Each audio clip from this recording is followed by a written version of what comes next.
an elegant gala held at the Plaza Astoria Hotel in Manhattan, the opulence of gilded columns and crystal chandeliers set the stage for a night that would soon take an unexpected turn. Guests clinked their glasses and exchanged pleasantries, all while pretending to laugh a little louder than they needed to. It was one of those events where every smile felt like a business card, and waiters carefully maneuvered between the guests with trays of champagne and lobster puffs. Amidst this grandeur, no one could have anticipated what was about to unfold. At the center of the room stood Celeste Whitfield, a platinum blonde real estate mogul known for her presence on Long Island billboards. Dressed in a striking scarlet silk gown draped in pearls, she exuded confidence, making it clear that attention was her second nature. But her focus soon shifted to a man seated near the back, away from the spotlight. Walter Jennings, a dignified gentleman in his mid-70s, with a mix of silver and white hair, sat calmly at his table, his dark suit well-fitted but far from couture. He seemed out of place in the glitzy ballroom, as though he were untouched by the extravagance around him. Celeste, without missing a beat, leaned over to the woman beside her, her voice sharp enough to cut through the clinking glasses and chatter. "Who let the staff sit with the guests?" she whispered, loud enough for several nearby guests to hear. A few people glanced at Walter, quickly looking away, while others laughed nervously, unsure of how to react. Walter, however, remained perfectly still, his gaze fixed ahead, his hands folded neatly in his lap. He didn't acknowledge her, not even a flicker of emotion.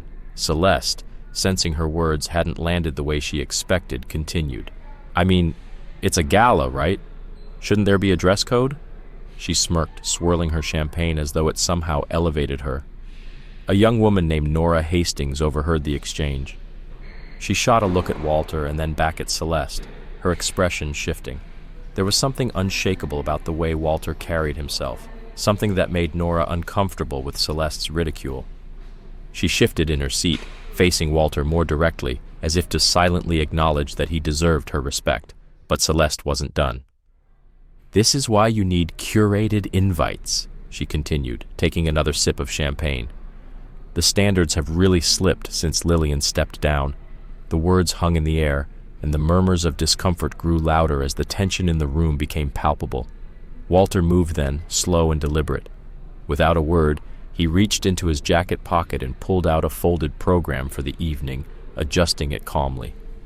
No reaction, no words, just the composed demeanor of a man who had endured far worse than the disdain of a woman in a fancy gown. The room shifted. An older gentleman nearby, noticing the unfolding drama, spoke up. "Maybe you should sit down and worry about your own shoes," he muttered, just loud enough for Celeste to hear. Taken aback, Celeste blinked in surprise but quickly masked her discomfort with a forced smile. The eyes of the room darted around, noticing the tension, and then the MC with his velvet voice called for everyone's attention, shifting the focus to the charity gala for the St. Elias Foundation. Applause filled the air, but the undercurrent of what had just transpired lingered. Walter's silence spoke volumes. It was more impactful than Celeste's words could ever be. But the night had only just begun to reveal Walter Jennings's true identity. Walter had once been known as Walt the Keys, a jazz pianist who filled small bars with music in Baton Rouge. Back in the late 60s, before the city was overtaken by chain hotels and parking decks, Walter's left hand told stories, and his right hand responded. His music was part of his soul. But life had other plans. In 1973, after losing his home in Louisiana to a devastating flood, Walter moved to Newark with his young wife, Lillian. With no insurance, no family to rely on, and a baby on the way, Walter had to leave music behind. The bills didn't accept melodies. He worked tirelessly, starting as a cleaner in offices at night, then sweeping floors at a community college. Eventually, he found a steady job as a janitor at St. Elias Medical Center, where he stayed for 31 years. Most people never asked his name, but Walter didn't mind. His work was his legacy, and his quiet presence spoke louder than any accolades. But on this night, Walter's calm was about to speak louder than anything Celeste or the glittering guests could ever imagine. A few doctors took the time to thank Walter, but for the most part he faded into the background, mopping floors, fixing flickering lights, and quietly offering tissues to grieving parents who had run out of tears. He was never late, Never missed a day, except the morning his wife, Lillian, passed away. Even then, he called in to apologize. At the gala, Celeste still hadn't made any connection between Walter and the man she had mocked. To her, he was just someone who didn't belong. But near the catering table, an older nurse named Patrice Duval immediately recognized him. She hadn't seen him in over a decade, but his face was etched in her memory from the nights she stayed late with sick children who couldn't sleep. Walter would hum soft jazz tunes under his breath while sweeping the floors, the same melody every time. It calmed the entire wing. He'd even bring coloring books out of his own pocket for the children's siblings who had to wait for hours, sometimes days. Patrice made her way across the room, weaving through the conversations and martini glasses. "Mr. Jennings," she said, tapping his shoulder. He turned, his face lighting up with gentle surprise. "Miss Duval," he said softly, standing to greet her. She hugged him without asking, her eyes glistening. "You still have that badge from '92? He asked. "Still pinned on my bulletin board," she laughed. People nearby began to watch, whispers floating through the room. Some started putting the pieces together, but Celeste, too caught up in scanning the room for people higher on the food chain, still hadn't noticed a thing. She didn't even see the way Walter's hands trembled slightly when he sat back down. It wasn't out of weakness, but memory. It had been years since anyone in a room like this had greeted him as an equal. Meanwhile, Patrice moved to her table and whispered to a couple of younger guests. "That man," she said, pointing to Walter, "used to keep extra granola bars in his cart for kids who came in hungry. He used to bring warm socks from home when we ran out. No one asked him to. He kept that hospital going in ways no one saw." There's something about truth. It doesn't need a microphone. It spreads in glances, side conversations, and shifting postures. People who had ignored Walter earlier were now watching him with new eyes. It wasn't pity, it wasn't guilt, just respect. Walter hadn't asked for attention, but somehow the spotlight was slowly moving in his direction. By the time dessert plates were cleared and the string quartet shifted to a softer medley, the atmosphere had subtly changed. It wasn't loud, not outwardly, but conversations had begun to shift. Guests at table 9 kept glancing toward the back of the room, toward Walter. Others leaned in, whispering things like, "Did you hear who he is?" and "I think he used to work at St. Elias." No one was raising their voices anymore, not even Celeste. She noticed the change. For decades, she had mastered the art of reading a room, but tonight the room wasn't orbiting around her. It was tilting toward a man in a plain black suit who hadn't said a single word all night. Celeste couldn't understand it, and it bothered her. Across the room, Patrice continued talking, this time to Theo Merriman, a young finance guy who had donated 6 figures earlier in the evening. He was now sipping ginger ale like it was whiskey. He once sat in the hallway with a kid who was too scared to go into surgery, Patrice said. Held his hand for 2 hours straight. No one asked him to. Theo raised an eyebrow. "And this is the same guy you mocked earlier?" "The same one?" "Yes way," Patrice replied. "That man kept that hospital going in ways no one saw." At the center table, Celeste crossed her legs and leaned toward a couple she'd been trying to impress all evening.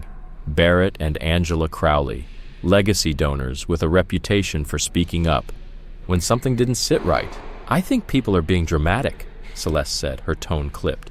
"It's just standards. These events used to be elegant. Now you have people who clearly don't fit the dress code." Angela didn't respond, but Barrett reached for a breadstick without looking at her. Celeste doubled down, her voice rising. "Don't tell me you're buying into the whole mystery guest with a golden heart bit. This isn't a movie." Angela finally turned to her. "No," she said, "but it is real life. And in real life, sometimes people are good and decent without needing an audience." That shut Celeste up for a moment. She blinked, turning her attention to her phone and scrolling, pretending to be bored. But her knuckles tightened around the stem of her wine glass. In the far corner of the room, Walter sat quietly, watching the evening unfold without saying a word. He was like a man accustomed to being looked past, overlooked, but his eyes were alert, missing nothing. He glanced at Patrice and gave her a nod of thanks. Then, he looked toward a man walking briskly through the doors near the main stage. The man was younger, tall, his suit perfectly tailored, not flashy, just sharp. He carried himself with a quiet confidence, as if he belonged in the room. And so, the night unfolded. One of those rare moments when the true worth of a person emerges, not through words, but through the respect and recognition that finally finds its way to them. Walter didn't need anyone to define him, but as his son, Dr. Ellis Jennings, stepped onto the stage. There was a subtle but undeniable flicker of pride in his eyes. He smiled just a little, knowing that the man who had always been his quiet, strong foundation was about to take the spotlight. Dr. Ellis Jennings, a board-certified cardiothoracic surgeon, Harvard graduate, and keynote speaker for the evening, walked into the room with a quiet confidence that commanded attention. He wasn't a stranger to these kinds of events. He'd spoken at prestigious gatherings from LA to Boston. But tonight was different. This time, he wasn't just here as a doctor, he was here as a son. The room buzzed with anticipation as guests turned their heads, noticing Ellis's entrance. The MC's voice echoed across the ballroom. "It is my honor to welcome our keynote speaker, a man whose impact reaches far beyond the operating room." People straightened in their chairs, phones were tucked away, and the room fell into an expectant hush. Walter remained calm, his expression steady, but if anyone looked closely, they'd see the tiniest flicker of pride behind his eyes. Celeste, who had been dismissive just moments ago, leaned forward, suddenly interested. "Someone who matters," she whispered to herself, already crafting a compliment in her mind. The lights dimmed slightly as Ellis approached the podium. His presence, understated but powerful, shifted the room's energy. He adjusted the mic, took a moment to collect his thoughts, and then began. "Good evening," he said, his voice carrying weight, like it wasn't used to being interrupted. "I want to start tonight by thanking the St. Elias Foundation for this honor. I have received awards before, but this one's personal." The room settled, the clinking of glasses stopped, and even the servers paused at the edges of the room. Ellis looked across the audience, then fixed his eyes on one person, his father, Walter. "Before we talk about modern medicine," Ellis continued, stepping away from the podium to speak more naturally, "I want to talk about history." "My history?" A soft murmur rippled through the crowd as everyone's attention was drawn to Walter. Celeste glanced over, confusion written on her face. Ellis continued, "I was born in Newark. My mother passed when I was 8. My father worked nights at the Children's Hospital. Some of you may have met him tonight, seated near the back." At the mention of Walter, heads turned. Celeste's confusion grew. Ellis smiled slightly as he spoke about his father. He used to come home with his hands cracked from chemicals and his shoes soaked through from mopping floors. And yet, every morning, he woke up before the sun to quiz me on spelling words. Every weekend he borrowed books from the library and read them aloud while I sat at the kitchen table eating cereal and pretending not to listen. He paused, letting the memory linger in the air. There's a myth we like to tell ourselves in rooms like this, that success is built by talent, discipline, and drive. But that's only part of the truth. The rest of it, the foundation, was built by someone else. Ellis gestured toward Walter. Someone who scrubbed floors while his kids studied organic chemistry. Someone who took night shifts so I could attend early morning pre-med lectures. Someone who gave everything and asked for nothing in return. Walter sat still, looking back at his son. His eyes were soft, his shoulders still, but there was an unmistakable bond between them, one that spoke louder than any words. Ellis stepped aside from the podium and gestured toward Walter. "Ladies and gentlemen, meet Walter Jennings, the reason I'm standing here tonight, the man who saved my life before I ever saved anyone else's." The room went silent. No applause, not out of disrespect, but out of something deeper, reverence, realization. Ellis stood for a moment longer, letting the weight of his words sink in. Celeste blinked. Her jaw didn't drop, but her eyes told a different story. Recognition and regret mingled behind mascara and pride. She slowly sat back in her chair, realizing that her earlier words now hung in the air, like smoke that wouldn't clear. Barrett Crowley leaned in toward his wife, whispering, "That's his father." Angela nodded once, her gaze fixed on Walter. Around the room, people were re-evaluating everything they thought they knew. The gala wasn't just another night of catered praise. It had turned into something else, something real. And Walter, who had been invisible just an hour ago, was now the centerpiece of the entire event. But the night still had one more voice to be heard. Ellis returned to the podium, adjusted the mic, and continued. "I've been asked to talk about innovation tonight, but I think we confuse innovation with convenience. What's more powerful is sacrifice, the kind that doesn't make headlines." He glanced toward Walter again. "When I got my acceptance letter from Harvard, my dad didn't say much. He just nodded once, then went back to ironing his uniform for his shift." The room was silent again, this time with a deeper understanding. Walter Jennings, the quiet man in the back of the room, had just shown everyone what true greatness looked like, not in words, but in the quiet, steady strength of a life lived in service to others. Years later, Ellis would come to realize that his father had sold his car to help cover his books and travel expenses.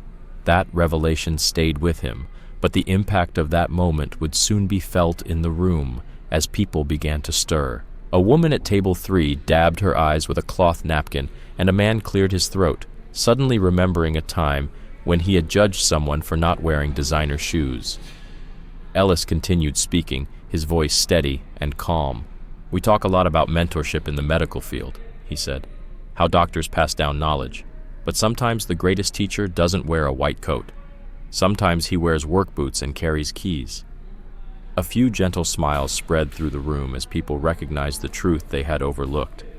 Celeste, however, remained still.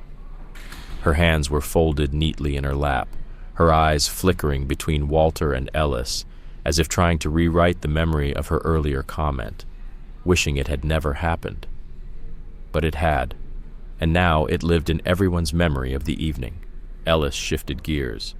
"Every life I've helped save was because someone else gave up everything so I could be in that operating room. That's the real story behind tonight's award."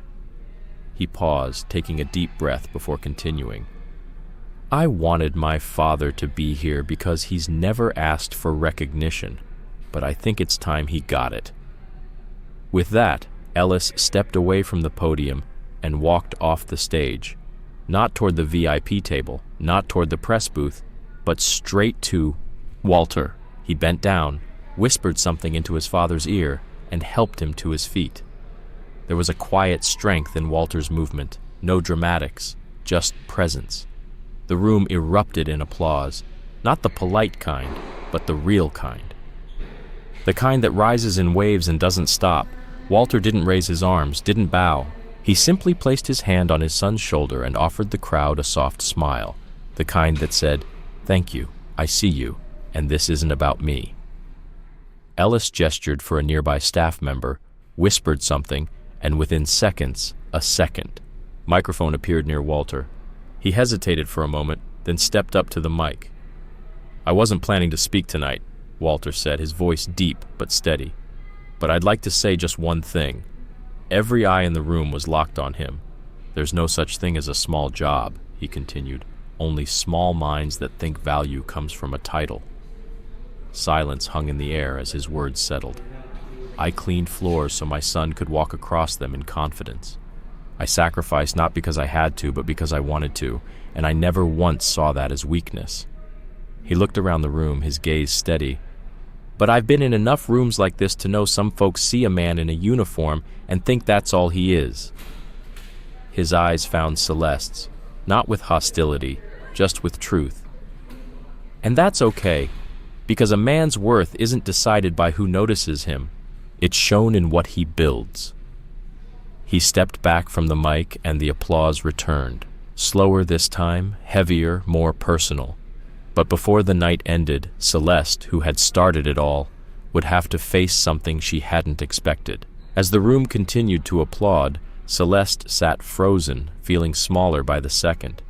She had always known how to navigate crowds, when to laugh, when to flatter, when to steer a conversation.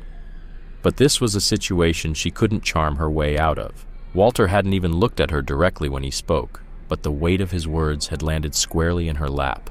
The faces around her were different now, more alert, more thoughtful, less willing to excuse the kind of comments she'd made without hesitation just an hour ago. When the applause finally quieted and the MC returned to thank the guests, Celeste stood and quietly excused herself from her table. She moved through the crowd like someone looking for fresh air, but instead of heading toward the exits, she made her way toward Walter. He was still standing near the stage, speaking softly with Ellis, his son's hand on his back, not as a prop, but as a quiet sign of respect, like a boy reminding the world who the real man was in the room. Celeste approached slowly, hesitated, then stepped forward. "Mr. Jennings," she said. Walter turned, his expression neutral. He didn't smile. He didn't frown. "I owe you an apology," she continued, her voice quieter than usual. "What I said earlier was ignorant." He nodded once, letting the silence do the heavy lifting. "I made an assumption, and I was wrong, deeply wrong." Walter took a moment before replying. "I appreciate the apology," he said simply. "But you didn't just assume something about me. You showed people who you are." Celeste's breath caught slightly. "I know," she said, swallowing hard, "and I have to live with that." He studied her, not cruelly, just honestly. "Then maybe do something better with it," he said. She nodded, not because she wanted to look good, but because it was the only thing left to do. She stepped back and let the two men return to their conversation. Across the room, people were talking differently now, not louder, just with more intention. A few guests approached Walter to shake his hand. Others simply watched, clearly moved by what they had witnessed. Angela Crowley, standing near the dessert table, turned to her husband and said, "You know what I'll remember most about tonight?" "What?" Barrett asked. "That a man who spoke fewer than 200 words managed to teach 100 of us more than we've learned all year." Barrett nodded. Walter eventually returned to his seat, sipping water instead of champagne. His suit still looked modest, his posture calm as ever, but now he wasn't invisible. Ellis stood beside him, refusing to bask in the praise. He knew exactly what tonight was about, and so did everyone else. The gala's tone had shifted permanently, not because of a scandal or a viral moment, but because truth, once spoken plainly, can't be ignored. There were no fireworks, no dramatic walkouts, just quiet change. And for a room full of people who thought they had it all figured out, that change hit deeper than anything else could. Outside the Plaza Astoria, the line stretched down the block, filled with conversations that floated into the cool night air. But inside the ballroom, things were winding down. Tables were half empty, chairs askew, napkins abandoned. Yet Walter remained seated, taking his time. His son stood beside him, one hand in his pocket, the other resting lightly on the back of Walter's chair. "You okay, Pop?" Ellis asked. Walter chuckled softly, tired but fine. He looked around the room one last time, as if collecting memories he hadn't expected to make, not because of the speeches or the applause, but because of the shift. The quiet kind. The kind that doesn't announce itself, but you feel it in how people look at you, how they hold themselves differently afterward. They stepped outside together into the cooler night air. A few attendants still lingered near the exit, talking in hushed voices, coats draped over their arms. One of them was Nora Hastings, the woman who had held her tongue earlier when Celeste had made her comments. She walked up to Walter. "I didn't say anything when I should have," she said, "and I've been thinking about that all night." Walter looked at her and offered a kind smile. "Takes more strength to reflect than to speak in anger." "You did fine," Nora smiled back, visibly relieved. "I won't stay quiet next time," she said. Walter nodded. "That's what matters." As she walked away, Ellis turned to his father. "You know, I've given speeches at national conferences, but that was different." Walter raised an eyebrow. "Because this time I was in the room?" "No," Ellis said. "Because this time they were finally listening." They walked slowly toward their car. No red carpet, no flashbulbs, just two men side by side. A father who had once mopped the floors of a hospital, and the son who would one day lead one back inside. Celeste sat alone at her table, staring at the half-empty wine glass in front of her. Her driver had been waiting for 20 minutes, but she hadn't moved. It wasn't guilt exactly. It was something harder to name. She reached for her phone and opened the Gala's program. There, under the keynote section, she read Ellis's bio again, this time with new eyes. At the bottom, there was a small line, "Special guest, Walter Jennings." She closed the booklet and stood up. She wouldn't forget his name again. A week later, the St. Elias Foundation posted the full video of Ellis's speech online. It spread quickly, not because of the title or his accolades, but because of Walter, his face, his words, his quiet strength. People started sharing their own stories in the comments about janitors who encouraged them, parents who gave everything, strangers who believed in them when no one else did. Walter didn't see most of it. He didn't even use social media. But Ellis printed a few of the comments and read them aloud over Sunday breakfast. Walter listened, then chuckled. "Funny how people pay attention once the music stops," he said. Ellis smiled. "Yeah, but sometimes that's when they hear the clearest." Some moments don't end with a bang. They end with a lesson. That night at the gala didn't change the world, but it changed something else. It reminded a room full of people that worth doesn't shimmer or shine. It doesn't come in the form of a title or a tailored suit. It can look like a quiet man with a folded program and steady hands. A man who raised a son with his back bent and his head high. A man who, without ever asking, reminded us that greatness doesn't always need to speak loudly. Sometimes it just needs to be seen. If this story moved you, even a little, take a second to think about the people in your life who've been overlooked. Say thank you, say it now. And if you want more stories like this, stories that remind us who we are and who we should be, subscribe and stay with us.